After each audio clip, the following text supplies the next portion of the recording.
Hello, hello, hello, everyone. Welcome back to another episode of Reconnect with Plant Wisdom. It's me, Tigria Gardenia.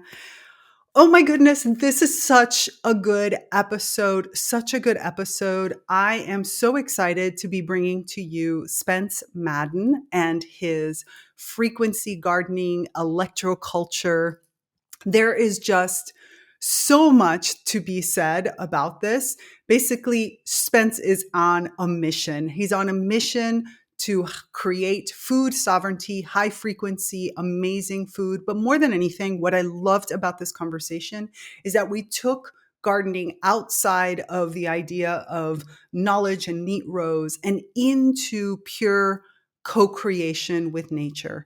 We talked so deeply about the importance of creating the relationship with the different beings that will be inhabiting your garden, with the plants that want to come in, about how to do this and how to create food, whether it's a small container on your, patio, or whether it's a giant multi-acre lot that you have. Any of it, if it's co-created, will give you such a different relationship with the plants. There's so much that I want to say about this. So before I, continue to ramble on, I'm just going to let Spence tell you himself. So this is episode 96, Co-Creating Food Sovereignty with Spence Madden. Welcome to Reconnect with Plant Wisdom.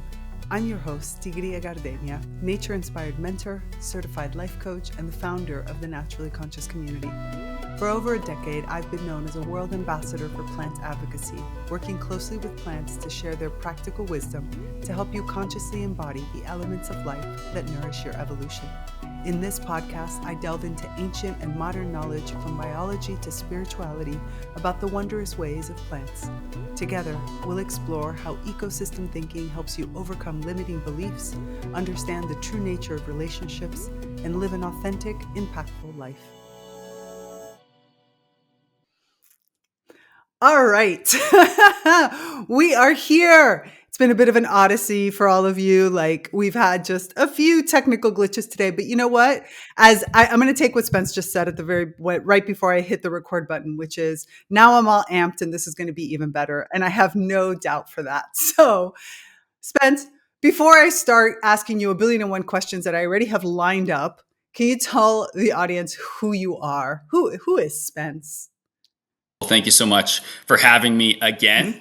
I feel like we've been navigating the tech stuff, so it makes the conversation that much more better. Hello to all you beautiful listeners out there. My name is Spence Madden. I'm the founder of Aether Garden Technologies and the Learn Electroculture educational platform. And it's really my vision for humanity to become food sovereign. I've always been interested in gardening. I've always been interested in the discrepancy between the quote unquote haves of food abundance in, let's say, the first world and those who may be starving in third world nations. This always has felt very interesting to me, and it led me on a path of playing my own role in looking at how can we actually solve these challenges of food inequality and move into the state of food abundance. Now, as I went on this journey, it became very apparent to me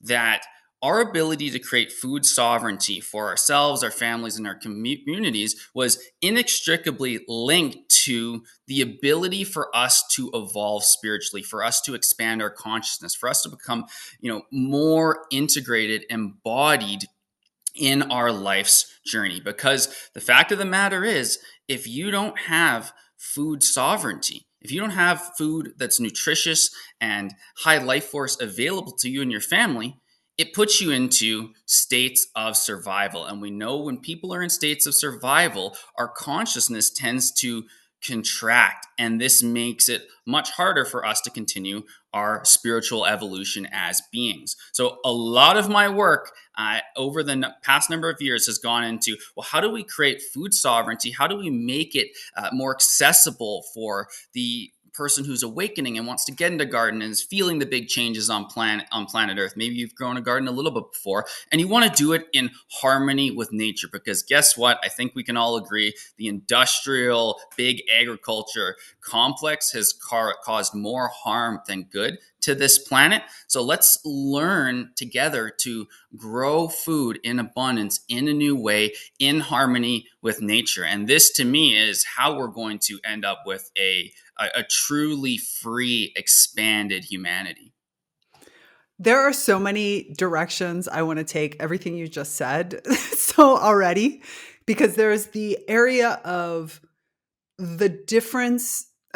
I'll put it in this context. I was just having a conversation with a client yesterday about this because she was talking to me about low level fear and anxiety, that type of fear and anxiety that we believe Mm, that we're sort of almost born with. And she was hmm talking about how that comes from, like she was saying to me, because that comes from the fact that hunter gatherer culture was all about the fear of not having enough food and other stuff. And I stopped her and I said, you do realize that that's been debunked, in the sense that mm, hunter gatherer culture, if you go back through the literature and you really go into the latest of the research, is about the fact that they actually worked for a very short period of time because they were so connected to the land. They hmm knew the hmm land so well that hmm they knew where the animals were. They knew where the plants, the edible plants were. And so therefore, they worked maybe for a day, maximum a week, and then they took a month off to hmm enjoy. They were actually much more calm. And it's hmm all because of that relationship. So that's one area of, the whole hmm conversation. And the other area that I'd love to talk to, and I'm going to ask you questions about, which is all about, the quality of our food and the difference hmm between what we're eating today and what we're eating when you go to the supermarket and buy, and the type hmm of food that comes from the deep relationship that you're talking about. So I'm giving you the option. Where do we start? Yeah, I think let's go into more of like the hunter gatherer, the past approach to start, and then we'll move forward to the modern day. When you were speaking there, it very much I agree with it. And often we look at, hunter gatherer cultures as this, some not very advanced, they didn't build these big buildings and things like that. But it has always amazed me, this idea of being so in tune with your surroundings and your nature that you actually have no real desire to build these big things, because you are creating and interacting with nature in different levels that actually diminishes that. And this ties into um, what what's happened in mainstream agriculture is we've allowed the human ego to get completely unchecked, and this has led to all the degradation, the toxicity, the low nutrient values, the degraded soil. But back in hunter gatherer times, where you were so in tune with the land, you really didn't have any of that. You could go out into the forest, and like you said, you could spend an hour a day knowing exactly during what season and what location that you'd be able to find beautiful berries or game or fish, whatever it may be, in such abundance. And because they were so in tune with the land, the ego hadn't been raging, and it led to the sacred circle of life, this idea of the humans being in the ecosystem, not above the ecosystem. It reminds me, I had this one company about a decade ago. We were involved with ethical beekeeping and stuff like this, and it was called Eco Not Ego. And we had this one shirt, and on one side it said eco, and it was a silhouette of a human with all the animals around it in this circle. And then it said not ego. And on the ego side, it had the human standing above, outside of this circle of animals and trees and plants. And that literally, that simple image has summed up what has happened from the past to forward. We've stepped out of seeing ourselves as part of the ecosystem, an integral part, a steward, a keeper, never taking more than we actually need, returning and bringing balance to the ecosystem, to where we are now, where it's mass mechanization, chemicals, spraying, shipping food across the world rather than getting it locally.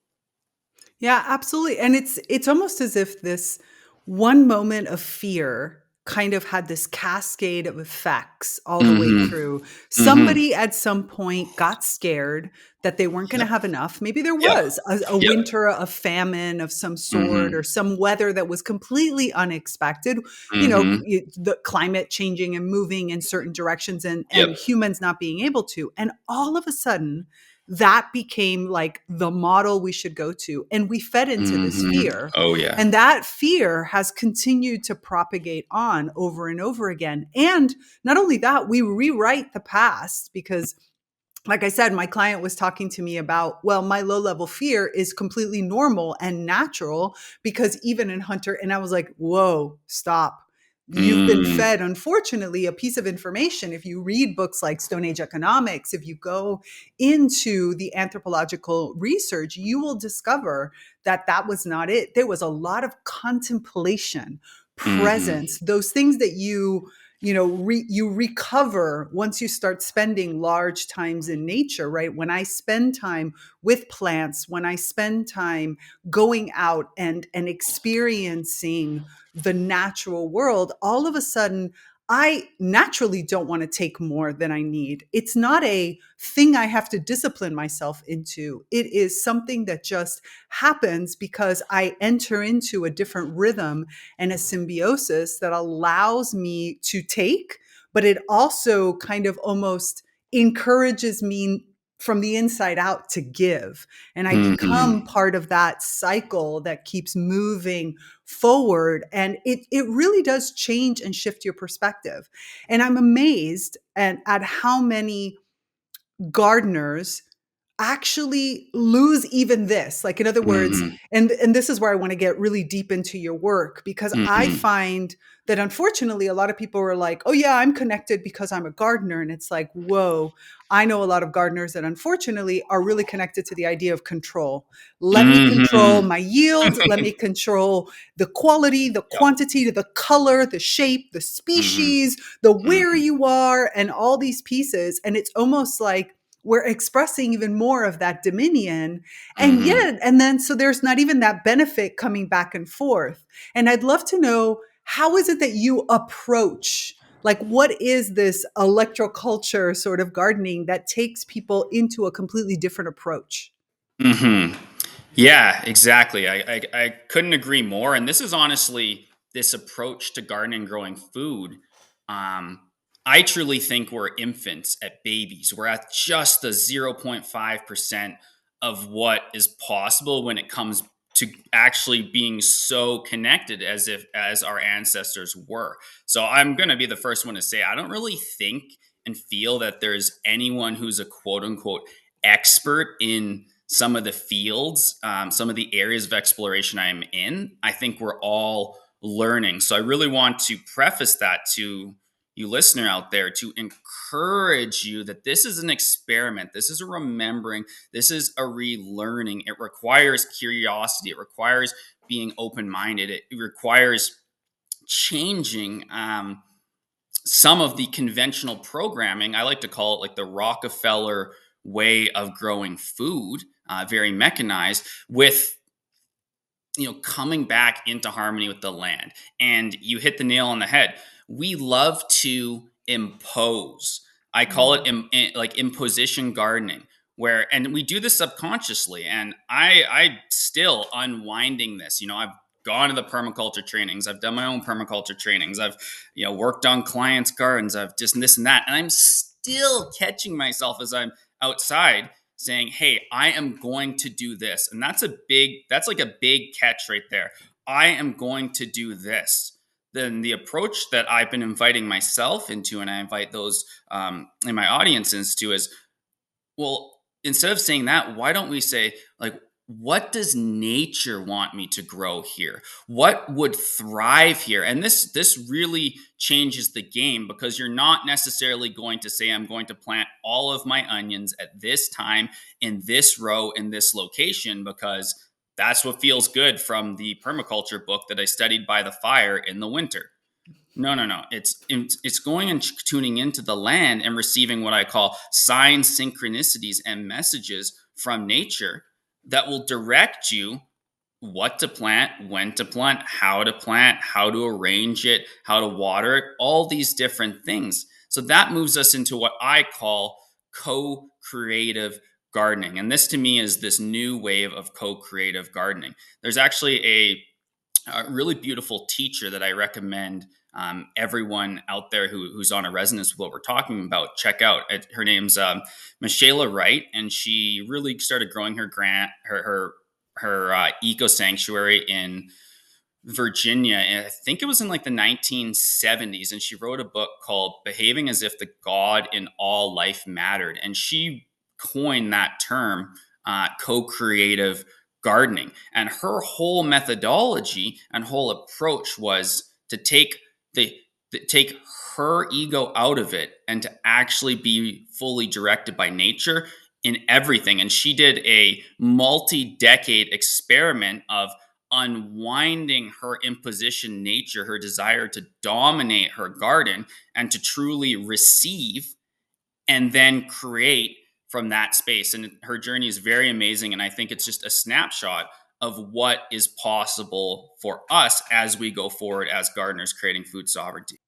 Amazing, but we're going to take a very quick pause, and I want to introduce to you one of our eco-conscious business partners. If you're on a journey of spiritual growth and personal transformation like I am, then you're going to love what I'm about to share. I want to introduce you to Gaia, a one-of-a-kind streaming platform dedicated to expanding consciousness and exploring the mysteries of our universe. Gaia offers thousands of enlightening videos, from thought-provoking documentaries and deep dive interviews to yoga and meditation classes that nurture your mind, body, and soul.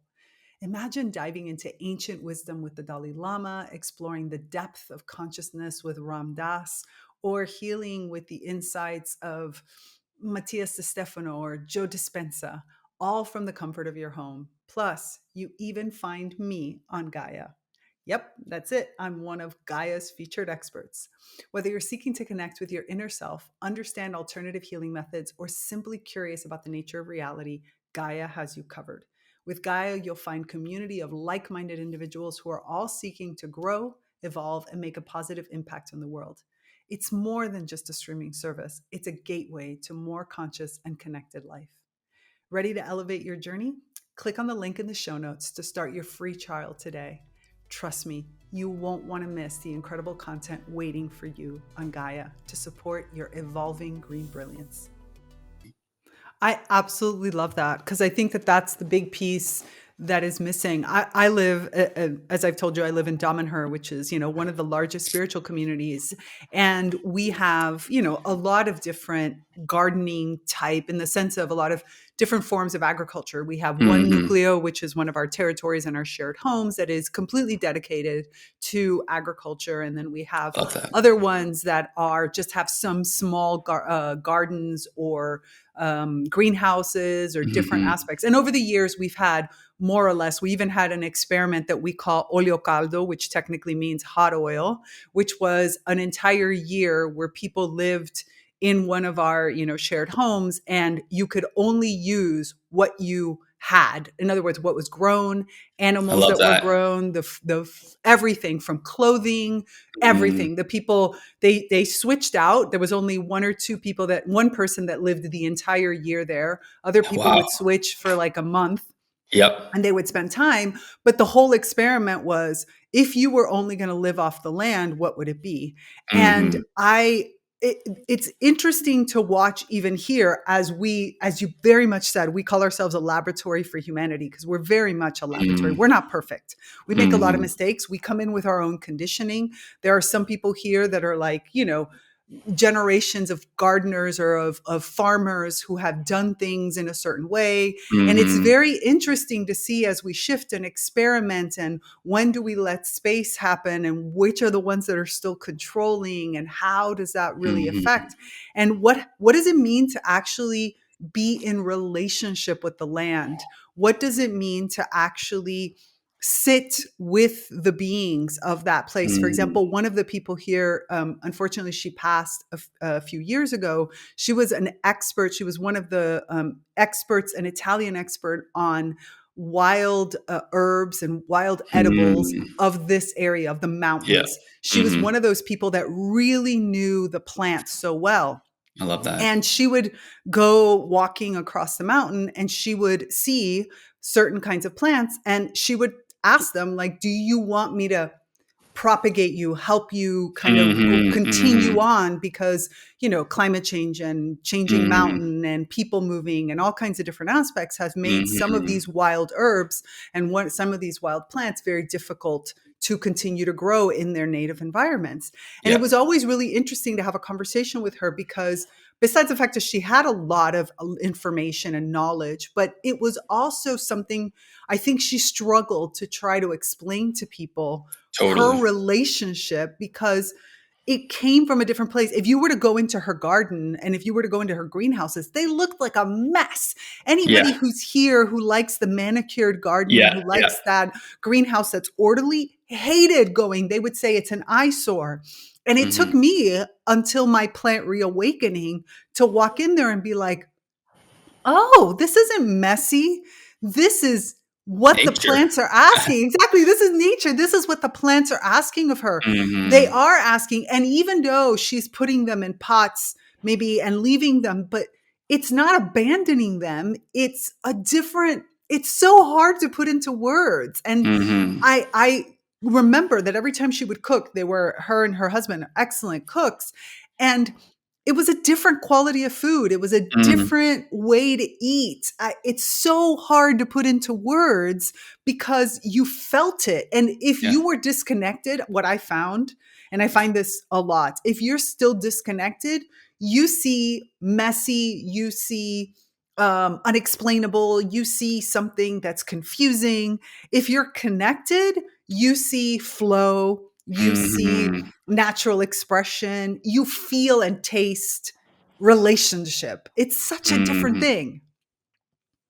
Yeah, I couldn't agree more. What a beautiful knowledge holder. And at that time, it is a little kind of weird and woo woo, like we were laughing about before we started the call, to say I'm going to sit down and communicate with plants. Like, I will be the first one to say there is not a single person in my extended family that, like, they would look at me weird at the Christmas started talking about like that. They don't even get how I have like an actual business around some of this stuff, no less, going out barefoot, meditating. The term they like to use is they call me crunchy granola.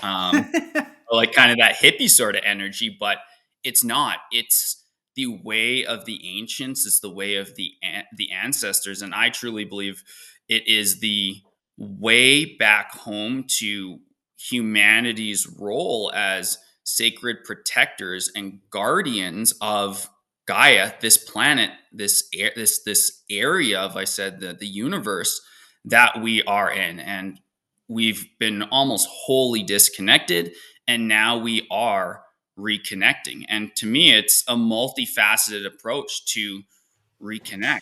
A big piece is going and learning from the knowledge holders, like this woman that you referenced, to have that connection and reverence, and being in stewardship, and asking, right, asking the questions from a place of humble. Why do you do this? Can you tell me about this? I would love to learn, because they're the ones who have normalized this for much of their life.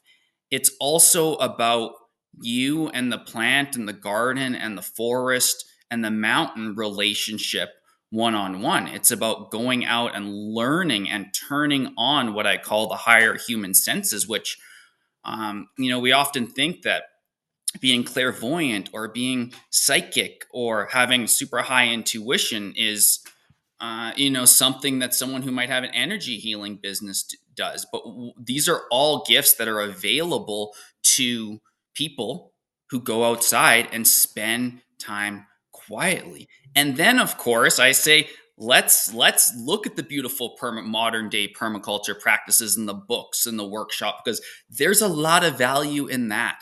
But what I see is not a merging of all of these different aspects, the ancient wisdom, you with nature, and these modern techniques. Very often, and as you reference that, you see people will come very locked in a certain way because they've had 30 years of growing grapes this way. But Right. 30 years of growing grapes this way is amazing. Like, I love talking with people who do it. One of the greatest ways that I've learned to come into more stewardship with the land is when I have someone who clearly has known something for a long time. I ask questions and I shut up and listen. And I just absorb it all. And then I find my own truth in it and what resonates. And this is why you can carry a lot of knowledge. But we have to be careful that just because somebody has done it for 30 years doesn't mean that in this next season, that the grapes, the land, the community is going to want to grow and produce grapes that way. We have a lot of changes happening. We have changes with the planetary alignments. We have changes with the radiation coming off of the sun. We have changes coming from the heartbeat of the universe, or the heartbeat of the earth, right? The Schumann resonance is moving from that consistent 7.83 hertz towards 8. Like, there's so many factors. We have the spraying of the skies, the toxification agenda. We have natural climate evolution. All of these things are happening. So we must become humble stewards of the land and learn the signs, synchronicities, what nature wants to share in order to thrive. How we did it is not how I think we're going to do it in the immediate to short term coming decades. So, getting into a little bit, because here's the thing. We all know, like, not everybody can live on, let me say it this way. Let me back up and say it right. You have the people who want to go off and do a homestead, Yep. right? Who have all the best of intentions. And they're Mm-hmm. thinking, I'm going to go take the permaculture course. I'm going to go Yep. take, permaculture design, or I'm going to go take, whatchamacallit, intuitive gardening. Like, there's so many other techniques. Oh yeah. Also, what's Steiner's technique? I can't even remember now. Anyway, Biodynamic. biodynamic. Thank you. That's a Love it. big one around here. Biodynamic. I'm going to go take all these things. And Yeah. then, of course, these books and these classes teach them, you do it this way, you do it this way, you do it Yeah. this way, you put this on the bottom, you put this on the top, you put this in the middle, which Yeah. is, better Yeah. than mass agriculture. But Yeah. as we're talking about, there's better. And then there's the people who say, I really want to have some level. Okay, I can't go off and live in the middle of the countryside, Yeah. but I want to create something that is at my scale, which could be, a little allotment. It could be a plot, around my house. It could even just be some Yep. container gardens outside Yep. of my home. So Totally. my question is, where do they start? How does somebody come about? If somebody comes to you and they say, in either one of these scenarios, and they say to you, I want to create something that is in relationship more than anything. I want to feel like what I am putting, if I'm going to sacrifice, if a being is going to sacrifice their life, like a plant is sacrificing their life to be Mm-hmm. eaten, I want to ensure that they are living their absolute bestest life and that Mm-hmm. we are in a relationship of mutual nourishment. How do I go about and do this? Yeah, I like it all. And I think the big thing is when people come to me and they say, Spence, can I do this, right? This co-creative gardening, this energy frequency and vibrational gardening, frequency gardening. Can I do it in a backyard? Can I do it on a windsill? Can I do it on my 10-acre place? And the Right. big thing is you can grow food. You can be in a relationship with plant. And plus, this extends to what I call the biodiversity piece. And this is growing plants uh, just simply because they're beautiful and you want to support your ecosystem. It doesn't even have to be that you're going to harvest this plant. You can do this frequency gardening anywhere. And for me, it always starts with when they come, they're like, I want to do this, I want to do that. It always starts with me asking, like, have you actually got quiet on your land? Like, if you want to go and you want to grow herbs on a windowsill in New York City, have you gone out to your windowsill? Have you put your hands on that little railing where you're going to put your little container over? And have you actually tuned in to nature and saying, hey, because nature's everything, right? Like, nature, we think is just deep in an untamed wild forest, but like the entire planet is nature moving. So you got to go in and tap in, and that can be as simple as closing your eyes and asking, like, what does nature want on this windowsill? It's also, if you're planting a new garden, go get your bare feet on the ground and be quiet and start asking questions. And with this, especially as your multidimensional, your spiritual intuition continues to increase, you will receive messages. Then what I say do is actually I call it like a trinity approach. Once you've started, like the key is always start with the asking a question, start with the bare feet on the land, start getting quiet, because that's just you in relationship to the land and plant. Then go inside and just, I call it automatic writing. Just write down whatever's coming down. Scribble out plans. Maybe you'll get an idea and it'll say, grow garlic in the corner. Just write that down. Maybe you'll get an idea to do a garden bed. Whatever it is, let what you think come out, because that's nature coming through you. Then we can go and say, okay, great. This seems good. I like this. Maybe I should look a little bit at the permaculture principles. Those 12 principles that are just amazing for guiding biodiversity and resiliency when it comes to creating a project. Doesn't matter if it's a little windowsill box. Doesn't matter if we're building like a full terraced rice garden on a slope. Those principles have been proven, and interestingly enough, are directly rooted to the Aborigines of Australia, rooted right to them. They were using these principles eons and eons ago. Then we can look at it and say, okay, this is a beautiful filter or a lens that can help create resiliency. I want to apply this to what I just wrote down. Okay, great. Now we have a little bit more layers. We got a little bit more built off. Now, if you feel called, maybe you read a permaculture book or you took a course, then from there, let's layer some of that on there. And then interestingly enough, and this is where I do like to think that I do bring a modern edge in some ways to this conversation, because my next step from there is actually to go and work with AI, if you can believe it, to help generate further ideas. I don't start with AI, but AI is an amazing tool for gardeners in terms of developing and designing. And what I'll actually do is I'll take what I thought from the garden and what came through, and I'll take the permaculture principles, and then I'll actually go into AI and I'll say, hey, I'm in this location. Please tell me I want to create a little tree guild, right? Where everything works together. You're creating a harmonious group of plants that are all going to thrive. Give me some examples of this, because if you're a new gardener out there, you might not know that there's 30 different types of trees that could potentially thrive on your land. And you might get a clear message when you're out on the land that a tree guild with some medicine around it is to be planted in this area, but you might not be tuned in enough at that point for it to say, hey, I want this species of apple tree. Well, this is where AI can be amazing, because you can go and say, hey, I would love a list of 30 trees that will grow in the interior mountains of Western Canada or the mountains of Italy that I could potentially put in here. Then the neat thing is, then you can take that list, find the ones that feel good to you intuitively, right? Remember, trusting your intuition is being in harmony with nature, because if you're coming from an open-hearted place, when you look at that list, nature is working through you. When you allow it, you're going to get your list of, let's say, 5 or 6 trees that seem like it would fit your need. Then we can go back out to the land to where you got the message to put in the corner.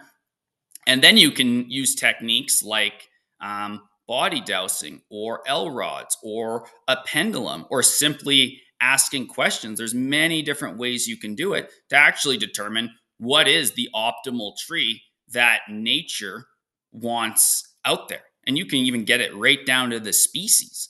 And that, to me, is this idea of co-creation. It also can help collapse the time frame, because if you're someone who just moves on to a 2 acre property, like there's a lot of things to do. There's a lot of decisions to be made. And it's very easy to fall into what I call like almost like task overwhelm, where you just start making decisions willy nilly without actually asking nature. And then before you know, all your time's gone, your crop is subpar.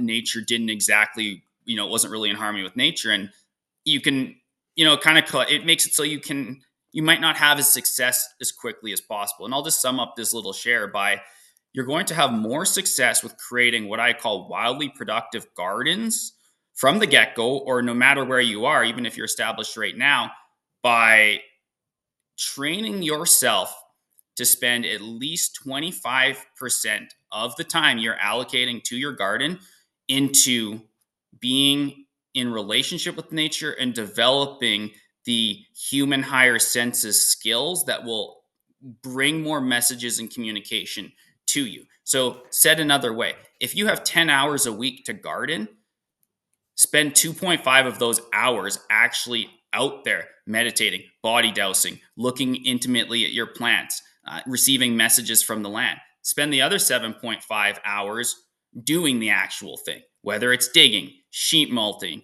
building a new bed, going to the home hardware store to get whatever you may need. And very quickly, when you apply that 25% ratio, you're going to have better decisions. And when you have better decisions that are coming from nature, there is no downside to having more information, because you're going to make the projects will be better, the frequency will be stronger, and there will be more yields. I want to go back for a second to the conversation you were having about technology and AI, because I think it's one of those that's really important to touch on, because I think it's Yep. very easy for people to misunderstand or to Mm-hmm. almost discount, because, Yep.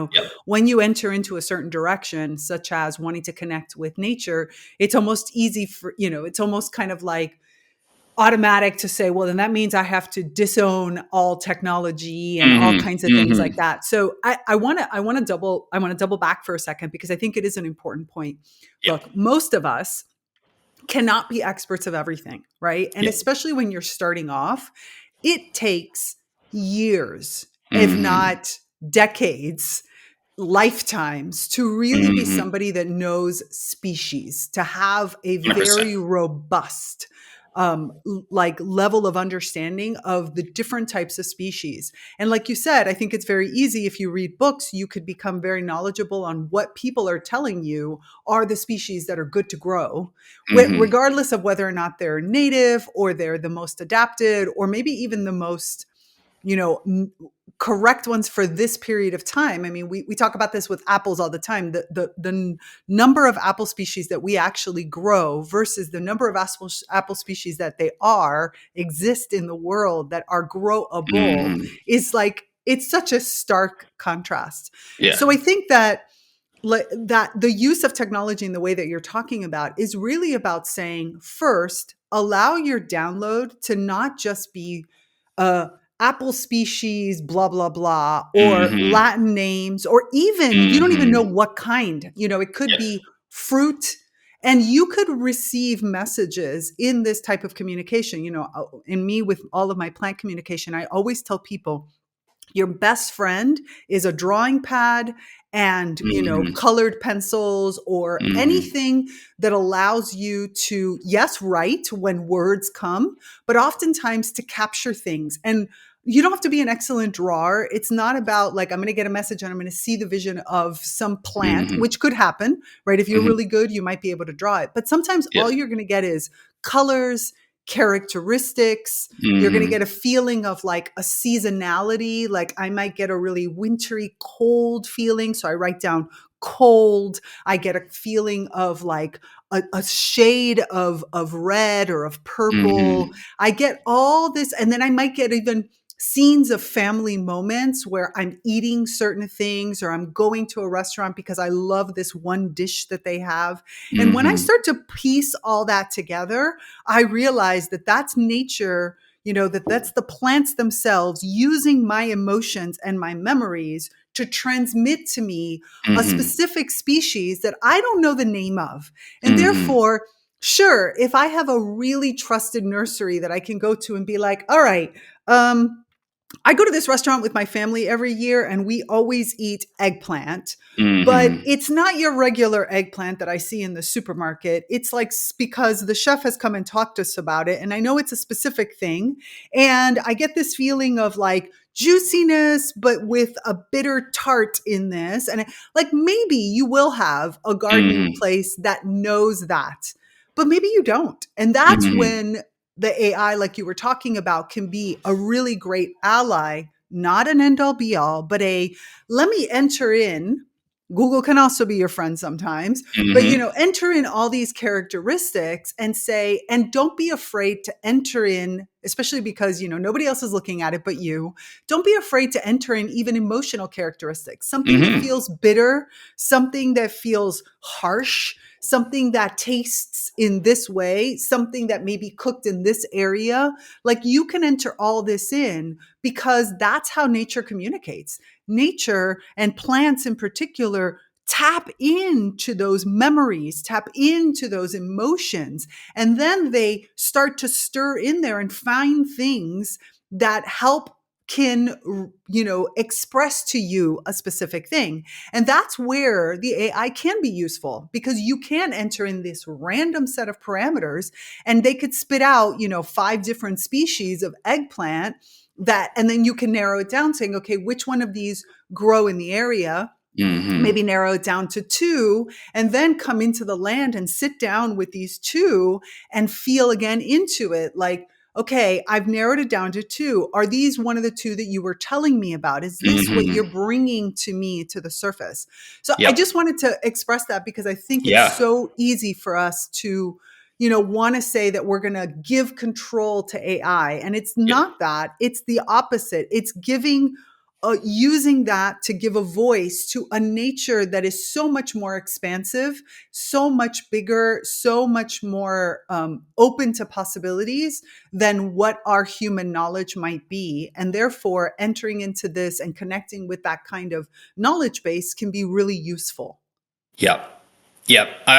The way I see it is if you start with you and your relationship to the land, which to me is going out in your backyard, going out on your homestead, going out on your balcony, going out on your farm, and you start there, I don't really feel like you will ever be led astray, especially when you go out there and you just set a very like you. One thing I've noticed is you will have more success as a frequency gardener if you go outside and you set the intention of what you're doing with the garden. And this is something that I learned from Shayla Wright, who I mentioned before, is it is you need to be precise in what your intention is with creating the garden. Because the interesting thing about our relationship with nature is nature doesn't really like we say hey, I'm creating a garden, and we assume that this is nature, but nature doesn't naturally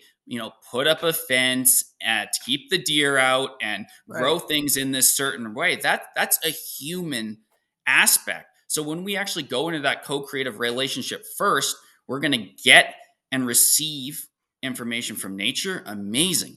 Then guess what? We live in 2025. There is a lot of pressure on everyone right now. Not Right. only are we spiritually awakening, our society seems like it's collapsing. The financial markets are on the brink, etc., etc., etc.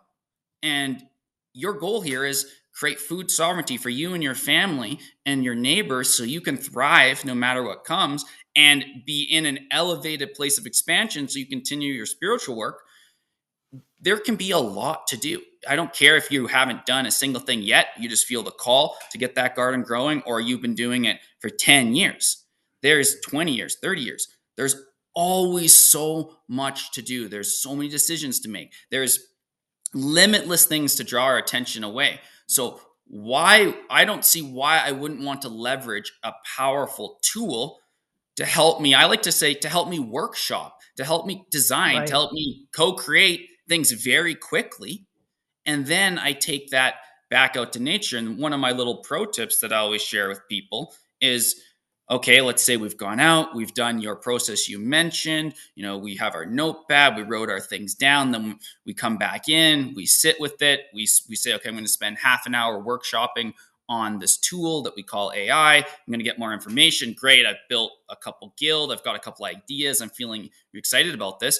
Write those things back down on your notepad, rip those sheets of paper off, and then actually go and put it on the land, put a little rock on it, and let it sit there for 15, 20 minutes while you go do something else. Then come back and use whatever technique you're using. Maybe like you said, if you're more advanced, you're getting these different type of psychic impressions with your eyes closed. For others, people who are just starting out, I find things like body dowsing, L rods, pendulums can be great tools, and actually figure out and get a yes, a very clear resounding yes from which one of these three potential tree guilds you want to put in gets the most strongest resonance. And then as you get more adept and experience, and this might happen quickly, this might happen over multiple years. The key is you just keep doing that 25% of your time.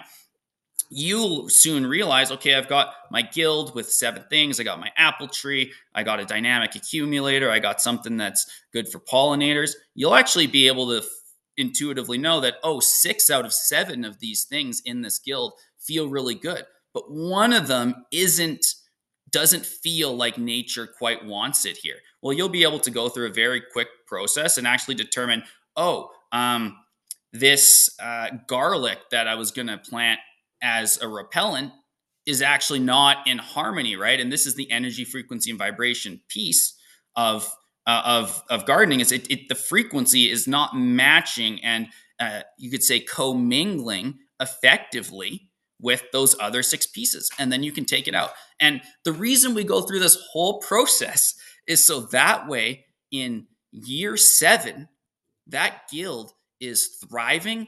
And this is a permaculture principle, and it's the idea that, okay, great, you want to build this food system, but over time I want the abundance, that is the yields, the food, the energy, the life force of this system, to go up and to increase rapidly. And I want my physical time that I need to be digging, that I need to be trimming, that I need to be planting to actually go down. And think about this, if we want to go back towards our ancestors more and more that actually spent a lot of time just enjoying nature, this is where I love that the permaculture approach, because you can now step back and say, okay, instead of putting in 3 hours every week in the summer to maintaining the system and keeping it all flowing, it's largely maintaining itself. And I can step back and either reallocate those 3 hours into something else in the garden, or I can take those 3 hours and say, now I can spend this on my spiritual practice. I can spend this with my family. I can spend this with my dogs, whatever it may be. And that to me is the beauty of where we're going when we merge all of this modern stuff with all of the ancient stuff with our current heart space. Yeah, because in reality, when we go back, in time, I mean, to a certain extent, that is what was already happening. Yeah, sure. Okay. It wasn't AI in the way that we use it today, but there was always a certain aspect of what is the modern piece that allows me to really make use of my time. Our time was different back then. Our relationships were different. Our relationship with the land was different. And also our needs were different. It's just a different time. So therefore, it's Mm-hmm. good to bring things into the modern. And I also think it's really important for us to listen to what arrives. I actually have an entire episode that's based on tomato and basil, because tomato and basil just Mm. showed up at my house. Literally, one was brought in by somebody else, but tomato, which I don't even eat, showed up in a just literally a pot, started to grow, no idea where they came Nice. from. And I do think that that also is another aspect of it. And it's interesting because I did that episode maybe about a month or two ago. When I did that Mm-hmm. episode, the plant's been with me for a while. And just today I was cooking. Like I said, I'm not a big tomato fan. And I was cooking and I realized that I've been using tomato more. I've been using tomato more in my food. And I've realized that there's a something different in the relationship with tomato. And as I was cooking today, I was looking out the window and seeing the tomato plant. Of course, it's winter here. There's a whole experiment that's going in our relationship right now. But the point being is, I was looking at the plant and I was like, this is your doing, isn't it? Like, I Hmm. obviously, my body needed something different. Tomato came Hmm. into my life, created some connection. And when I say body, I don't just mean my physicality, but like you Hmm. said, it's the whole connection. And just today, as I was cooking, I was like pouring in a little bit of tomato and I was like, what am I doing? I would have never done this a year Yeah. ago if it wasn't for that relationship. So there is an enrichment that happens in these types of things over time. It isn't, like you said, a spur of the moment. It's a relationship. It's a mutual nourishment. It is something that changes you. And when you do Hmm. it in this way, it becomes something that enriches your life in so many different directions that you could never expect. It's not just about what's on your plate. It is about a complete expansion of your senses. It's an expansion of the way that you think, of what relationships look like, of trusting your own intuition. There's just so much that comes when you switch out of the idea that my food is either in the supermarket or coming from neat rows that I plant in this, greenhouse that I've built, but instead is about, no, I'm going to start a deep relationship with place and therefore Hmm. all the beings that live in that place wherever they may be. And so, Spence, with that, I'm sure, as always, we can always sit here and talk for hours, but Hmm. Hmm. I would absolutely love for you to share with everyone, how do they, I mean, obviously we'll put it into the show notes, but how do people get Yeah. in touch with you? What is it that you offer them? Why would they, what do they get when they connect with you? Because I know, but I want them to know. Yeah, absolutely. I know we could keep going with this conversation. I feel like we could sit around on a couch and talk about this stuff all day, or maybe in the forest. So I look forward to that if our paths ever cross in person. Yes. And yeah, so for the beautiful listener, thank you for your time and listening to our conversation here. I appreciate you. I know there's a lot of different places that our attention can be placed. So I'm glad that you found this beautiful podcast and co creation. In terms of next steps, if you want to come into my world, we are really pioneering and playing a role in what we call the frequency gardening movement. Do we have it all figured out? Absolutely not. Are we well on our way and will we figure it out together to create this food abundance across the world? Absolutely. If you are on Instagram, that's one of my main platforms where I'm producing content and all kinds of good stuff on there. So you can find that at learn electroculture. And I go deeper with frequency gardeners, conscious gardeners who really resonate with this inside of my Learn Electroculture Academy, which is essentially what we call the number one program for conscious gardeners who want to design, implement, and harvest wildly productive gardens by harnessing energy, frequency, and vibration. So our core tenets really are merging electroculture, which is the ancient practice of learning to direct the Earth's natural electromagnetic fields into our crops, balancing and harmonizing our land, so that way we can see increased harvest, less pests, more resiliency. So that's the first thing we look at. Number two is we look at the permaculture piece, which I talked to a little bit throughout this audio, being guiding permaculture principles that were popularized in 1970s in Australia, which, as I said, actually go back to the indigenous there. So relearning and applying those in harmony with the electroculture. And finally, the plant and nature communication piece. So this is the getting on the land. This is the activating of the higher senses. This is discovering and training your unique access points, because we all have these gifts. They just might not look the same for when it comes to being in relationship with nature, putting all three of those together in a very supportive community in real time. Basically, because I want to collapse the time frame to you and your family's food sovereignty and abundance. And I know that we're doing this one garden at a time. And I foresee a reality where down the world, sometime in the future, all of these high frequency gardens, all of these gardens where we've gotten back into harmony and relationship with nature, all across the world. And then, like a giant web, those will become the new normal. And those around us who aren't using frequency gardening technologies will see the results that are happening on the land by those who are, and they will soon learn, and their children will activate and have higher senses. They'll naturally be inclined to frequency gardening, and those who are doing it now will become the way showers for those when we eventually really create and achieve the goal that I have of 365, 24/7, every single soul on this planet having high life force, highly nutritious food, no strings attached. I absolutely love it. And I will make sure that I include links to you, to your Instagram, to where people can reach you in the show notes. So please go out and check it out. So if you're looking to create any kind, and right now, literally anything, just even a small container garden, even just one pot, One house please, plant. just one houseplant, like start it off, get into it. And Spence is a wonderful resource for you. And also, if you want to talk about the communication side and how to Mm-hmm. expand your ability to communicate with plants, please, you know that that's why the Naturally Conscious community exists. It's to create that safe space where we can reconnect with nature's wisdom and support each other in finding grounding and clarity and Mm-hmm. Mm-hmm. connection.